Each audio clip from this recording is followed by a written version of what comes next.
జై శ్రీరామ్. నమస్కారం అండి. 2025 నవంబర్ మాసంలో వృషభ రాశి వాళ్ళ మాస ఫలితాంశాలు ఎలా ఉన్నాయో తెలుసుకుందాం. నేను మీ ఆచార్య మహేష్. ఈ 2025 నవంబర్ మాసంలో ఏ ఏ గ్రహాలు ఎక్కడెక్కడ సంచారాన్ని చేస్తున్నారు అని రిప్రజెంట్ చేసే జాతక చక్రం అండి. సేమ్ ఇలానే మనం పుట్టినప్పుడు కూడా జాతక చక్రం ఇలానే ఉంటుంది. ఏ ఏ గ్రహాలు మనం పుట్టినప్పుడు ఏ ఏ గ్రహాలు ఏ రాశిలో ఉన్నారు, ఏ నక్షత్రంలో ఉన్నారు, అలానే అష్టకర్గ బిందువులు ఎన్ని ఇచ్చుకుంటూ వచ్చారు ఒక్కొక్క రాశిలోకి. సో ఇలా మనం అన్ని తెలుసుకుంటే మన ఒక జాతకం రీత్యా మనము ఏ పీరియడ్లో అంటే ఏ దశాభుక్తి జరుగుతుంది, మనకి బాగుంటుందా లేదా అనేది తెలుసుకుంటూ వెళ్ళొచ్చు. మొత్తానికి ఈ 2025 నవంబర్ మాసంలో చూడండి, శని మీనరాశిలో వక్రించి సంచారాన్ని చేస్తున్నారు. అయితే నవంబర్ 28వ తేదీ నుంచి ఆయన వక్ర త్యాగాన్ని చేస్తున్నారు. రాహు కుంభంలో సంచారం, కేతు సింహ రాశిలో సంచారం. అలానే గురు అతిచార మార్గంలో కర్కాటక రాశిలోకి వచ్చి సంచారాన్ని ప్రారంభం చేశారు. అయితే ఇదే నవంబర్ 11వ తేదీ నుంచి ఆయన వక్రించి సంచారాన్ని ప్రారంభం చేస్తున్నారు. రిట్రోగ్రేషన్ మోషన్లోకి వెళ్తున్నారు. అలానే సూర్యుడు నవంబర్ 16వ తేదీ వరకు తులారాశిలో సంచారం, తదుపరి వృశ్చిక రాశిలో సంచారం చేస్తున్నారు. అలానే నవంబర్ 2వ తేదీ నుంచి నవంబర్ 24వ తేదీ వరకు శుక్రుడు తులారాశిలో సంచారం, తదుపరి వృశ్చికానికి వచ్చి సంచారాన్ని ప్రారంభం చేస్తున్నారు. ఈ మాసమంతా కుజుడు స్వక్షేత్రమైన వృశ్చిక రాశిలో సంచారం, బుధుడు కూడా వృశ్చిక రాశిలోనే సంచారం. అయితే నవంబర్ 10వ తేదీ నుంచి నవంబర్ 28వ తేదీ వరకు వక్రించబోతున్నారు. ఈ ఒక గ్రహ సంచార రీత్యా వృషభ రాశి వాళ్ళకి చూడండి, ఈ వృషభ రాశి వాళ్ళకి మనము చాలా మంది అనుకుంటున్నాం లాభస్థానంలో నవమాధిపతి దశమాధిపతి.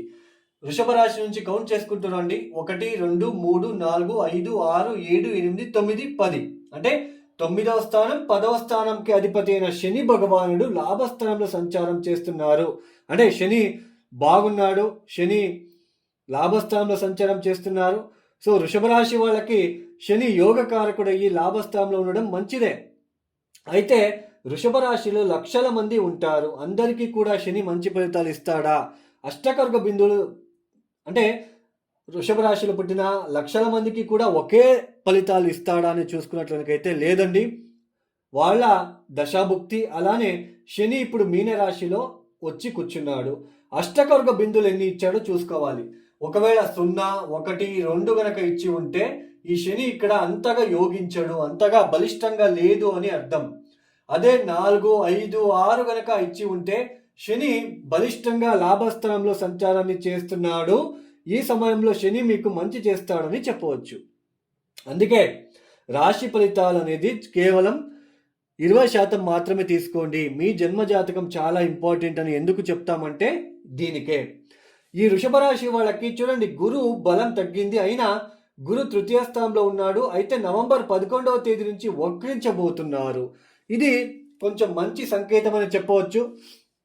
ఈ కమ్యూనికేషన్ ఫీల్డ్లో ఉన్న వాళ్ళకి, టీచర్స్, వీళ్ళందరికీ కూడా చాలా యోగదాయకంగా ఉండే ఆస్కారాలు మీకు ఉంటాయి. అయితే గురువు నవమాన్ని చూడరాదు. వక్రించిన గురువు నవమాన్ని చూడడం అనేది ఎడ్యుకేషన్ చేసే పిల్లలకు కొంచెం ఇబ్బందిగా ఉండే ఆస్కారాలు ఉంటాయి. హైయర్ ఎడ్యుకేషన్ ఇట్లా ఎడ్యుకేషన్ చేసే పిల్లలకి కొంచెం డిస్టర్బెన్సెస్ ఏర్పడే సూచనలు, జర్నీస్ కొంచెం అంటే చిన్న చిన్న ప్రయాణాల్లో ఆటంకాలు కలిగే సూచనలు, సోదరుల మధ్య భిన్నాభిప్రాయాలు, అలానే చతుర్థంలో కేతు ఉండడం అనేది ఈ గృహంలో కూడా కొన్ని ఇబ్బందులు వచ్చే సూచనలు. చతుర్థాధిపతి 6వ స్థానంలో నీచ స్థానంలో ఉండడము, అంటే నవంబర్ 16వ తేదీ వరకు తులారాశిలో రవి సంచారం, నవంబర్ 16వ తేదీ తర్వాత సప్తమానికి అంటే నవంబర్ 16 వరకు రవి బలహీనంగా ఉన్నాడు. చతుర్థాధిపతి బలహీనంగా ఉన్నప్పుడు తల్లి ఆరోగ్యం విషయంలో, చిన్నపిల్లలు చదువుకునే విషయంలో కొన్ని ఇబ్బందులు, కొంచెం ఆరోగ్యరీత్యా ఇబ్బందులు.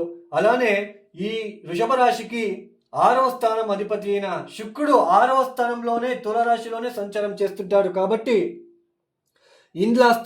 ఇన్లాస్ అంటే అత్తయ్యతో విభేదాలు, అలానే స్త్రీలతో విభేదాలు, భార్యతో విభేదాలు లాంటివి వచ్చే సూచనలు కూడా ఉంటాయి. అలానే ఈ వృషభ రాశిలో పుట్టిన వాళ్ళకి, అందులోన స్త్రీలకు ఈ మంత్లీ టైంలో ఇబ్బందులు వచ్చే సూచనలు, పీసీఓడి అలాంటి జబ్బులు ఇలాంటివన్నీ కూడా ఈ శుక్రుడి వలనే కలుగుతుంది. కాబట్టి 6వ స్థానంలో శుక్రుడు ఉండడము కొంచెం ఆరోగ్యరీత్యా ఇబ్బందులు.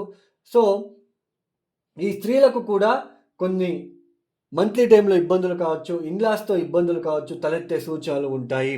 సప్తమ స్థానంలో సప్తమాధిపతి ఉన్నప్పటికీ రవి కూడా రావడము, పాపగ్రహాలు సప్తమ స్థానంలో వచ్చినప్పుడు బుధుడు కూడా అక్కడే ఉన్నాడు, బుధుడు వక్రించబోతున్నాడు. కాబట్టి కమ్యూనికేషన్ విషయంలో మీకు మీ భార్యతో కమ్యూనికేషన్ విషయంలో కొన్ని ఇబ్బందులు అలానే కొన్ని ఆటంకాలు కలిగే సూచనలు, భాగస్వామ్య వ్యాపారంలో కూడా కొన్ని ఇబ్బందులు తలెత్తే సూచనలు కూడా ఉంటాయి. కొంచెం ర్యాష్గా బిహేవ్ చేస్తారు కాబట్టి ఇలాంటి సిచ్యుయేషన్ వచ్చే సూచనలు ఎక్కువగా ఉంటాయి. కొంచెం జాగ్రత్తలు తీసుకోండి ఈ వృషభ రాశి వాళ్ళు.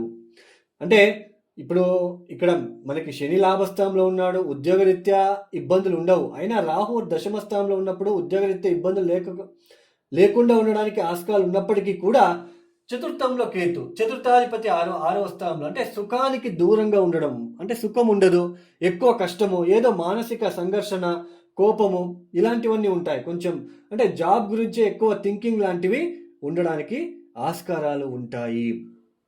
కొంచెం మీ భార్య ఆరోగ్యం విషయంలో కూడా మీరు చూసుకోవాలి, లేదంటే కొంచెం ఇబ్బందులు తలెత్తే సూచనలు కూడా ఉంటాయి. మొత్తానికి వృషభ రాశి వాళ్ళకి కాస్త మిశ్ర ఫలితాలే గోచరిస్తూ ఉన్నాయి. కొంచెం జాగ్రత్తలు తీసుకోండి. కోల్డ్, ఈ ఫీవర్ లాంటివి రావడము ఇట్లాంటివి, తర్వాత మంత్లీ టైంలో ఇబ్బందులు, స్త్రీలకు కొంచెం ఆరోగ్యరీత్యా ఇబ్బందులు, భార్య భర్తల మధ్య ఇబ్బందులు, మానసిక ప్రశాంతత లేకపోవడము, వాహనం విషయంలో ఇబ్బందులు, ఇట్లాంటివన్నీ సూచిస్తూ ఉంటుంది. కొద్దిగా మీ జన్మజాతకంలో ఏ దశాభుక్తి జరుగుతుందో కూడా మీరు ఒకసారి చెక్ చేసుకుంటే మంచిది.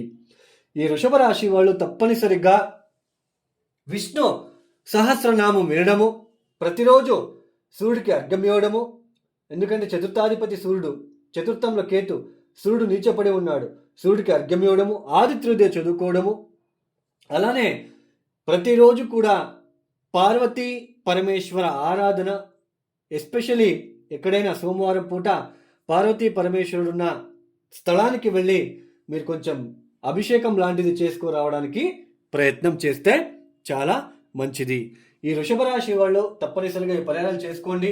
అలానే ఎవరికైనా ఆస్ట్రాలజీ కన్సల్టేషన్ కావాలనుకుంటే డిస్ప్లే అవుతున్న నెంబర్కి నేరుగా కాల్ చేయండి. ఈ యొక్క వీడియోని క్లోజ్ చేస్తున్నాను. సర్వే జన సుఖినో భవంతు. ధన్యవాదములు. జై శ్రీరామ్.